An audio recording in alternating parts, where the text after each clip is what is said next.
Hello friend, जय नमस्कार। चलिए आप लोग का डायरेक्शन ऑफ सक्सेस क्लास में मैं स्वागत करता हूं। मैं आशा करता हूं कि आप लोग अच्छे से होंगे और आप लोग का पढ़ाई भी अच्छे से चला। चलिए हम लोग क्लास 10th का फिजिक्स का कुछ महत्वपूर्ण ऑब्जेक्टिव देखने जा रहे हैं।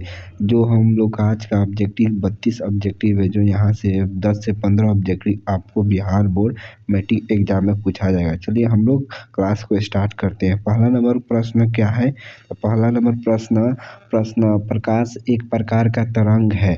तो अनुप्रस्थ तरंग, अनुदैर्घ्य तरंग, सी नंबर ए और बी दोनों, डी नंबर इनमें से कोई नहीं। तो आपका आंसर क्या हो जाएगा? तो आंसर हो जाएगा आपका सी आंसर हो जाएगा। 2 नंबर क्या है? तो समतल दर्पण द्वारा बना प्रतिबिंब, समतल दर्पण द्वारा बना प्रतिबिंब होता है, वास्तविक होता है, वास्तविक होता है, काल्पनिक होता है और सी ए और बी दोनों इनमें से कोई नहीं। आपका आंसर क्या हो जाएगा? तो आपका आंसर हो जाएगा बी होता है। आपका आंसर क्या हो जाएगा? बी हो जाएगा। 3 नंबर क्या है? परावर्तन का कोण होता है। तो क्या होता है परावर्तन का कोण? ए नंबर ऑप्शन, आपतित किरण और परावर्तित किरण की सतह के बीच कोण। आपतित किरण और दर्पण की सतह पर खींचे गए अभिलंब के बीच का कोण।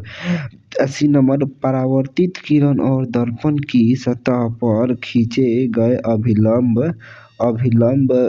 के बीच का कोण। तो आपका आंसर क्या हो जाएगा? तो आपका आंसर हो जाएगा सी हो जाएगा। आपका आंसर सी हो जाएगा। चलिए डी नंबर में क्या है? तो डी नंबर में देखते हैं। 4 नंबर प्रश्न क्या है? प्रकाश के परावर्तन के कितने नियम हैं? तो आपका आंसर क्या हो जाएगा? तो बी हो जाएगा। प्रकाश के परावर्तन का नियम 2 है। लिखिए, प्रकाश के परावर्तन का नियम 2 है।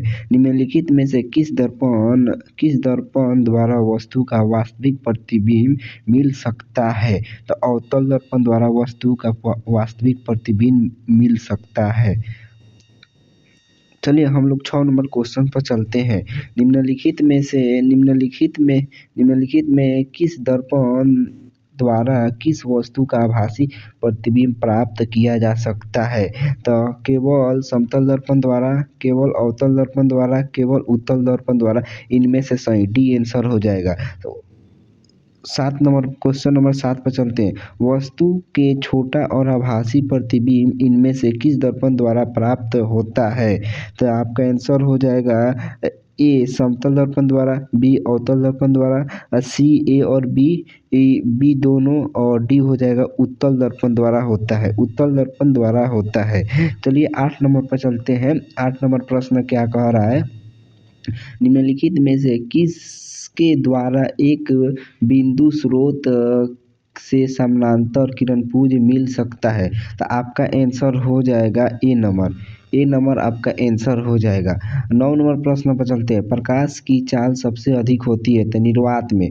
प्रकाश की चाल सबसे अधिक किसमें होती है? तो निर्वात में प्रकाश की चाल कितनी होती है? तो 3 × 10⁸ मीटर प्रति सेकेंड होता है। चलिए 10 नंबर क्वेश्चन पर चलते हैं। 10 नंबर क्वेश्चन क्या? 11 नंबर क्वेश्चन पर प्रकाश के परावर्तन के कितने नियम? तो प्रकाश के परावर्तन के 2 नियम होते हैं। प्रकाश के परावर्तन के 2 नियम होते हैं। और 12 नंबर चलते हैं। प्रकाश के परावर्तन के नियम से निर्धारित होता है। तो यहाँ पर क्या होता है? आपतन कोण, परावर्तन कोण, यहाँ पर लिखिए आपतन कोण बराबर परावर्तन कोण होता है।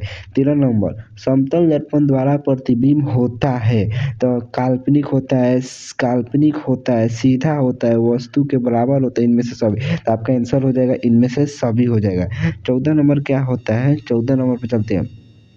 दर्पण के सामने किसी भी दूरी पर स्थित वस्तु का प्रतिबिंब सीधा प्रतीत होता है दर्पण होगा। तो कौन सा दर्पण होगा? समतल दर्पण होगा, उत्तल दर्पण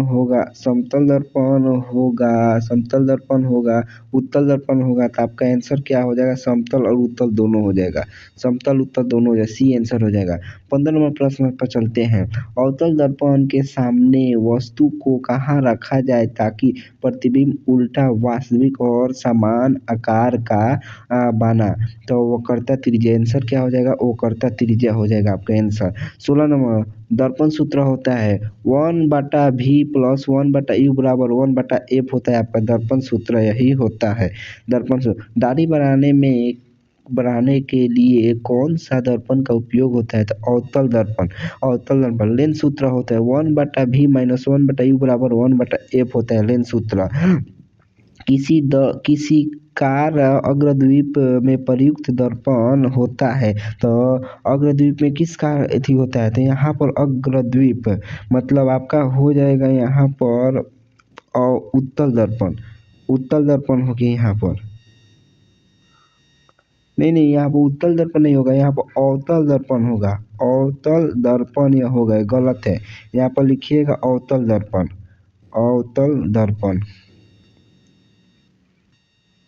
13 का आंसर क्या होगा, यह गलत है।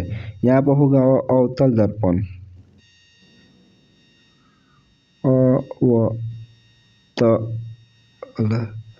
अवतल दर्पण आपका आंसर होगा यहाँ पर अवतल दर्पण। चलिए हम लोग 14 नंबर पर 20 नंबर चलते हैं। किस दर्पण का उपयोग गाड़ियों का साइड मिरर के रूप में किया जाता है तो उत्तल दर्पण का उपयोग गाड़ियों का साइड मिरर के रूप में किया जाता है। उत्तल दर्पण का उपयोग गाड़ियों का साइड मिरर के 22 नंबर क्वेश्चन पर हम लोग चलते हैं। 22 नंबर क्वेश्चन क्या है तो 22 नंबर हम लोग का क्वेश्चन क्या है 22 नंबर क्वेश्चन दंत विशेषज्ञ किस दर्पण का उपयोग और मरीजों के दांतों का देखने के लिए करते हैं तो आपका उत्तर हो जाएगा यहाँ पर अवतल दर्पण हो जाएगा आपका ये भी आंसर। यहाँ पर अवतल दर्पण हो जाएगा। 23 नंबर प्रश्न पर चलते हैं हम लोग। 23 नंबर हजामत के लिए किस दर्पण का उपयोग होता है तो यहाँ पर भी अवतल दर्पण बहुत मोस्ट इम्पोर्टेंट या VVI क्वेश्चन है। 22 और 23 दोनों क्वेश्चन हर साल पूछा जाता है। गोलीय दर्पण के फोकासांतर और वक्रता त्रिज्या के बीच के संबंध है F बराबर R/2 होता है, यही इसका आंसर होता है। 25 नंबर किस दर्पण से दूर की वस्तु का प्रतिबिंब सीधा होता है समतल दर्पण और उत्तल दर्पण दोनों से होता है। 26 नंबर अवतल दर्पण की फोकस दूरी होती है तो ऋणात्मक क्या होता है अवतल दर्पण का फोकस दूरी क्या होता है तो ऋणात्मक होता है। 27 नंबर क्वेश्चन तालाब का जल कम गहरा दिखाई देने का कारण है तो प्रकाश का आपका आंसर हो जाएगा प्रकाश का अपवर्तन के कारण तालाब का जल गहरा दिखाई देता है।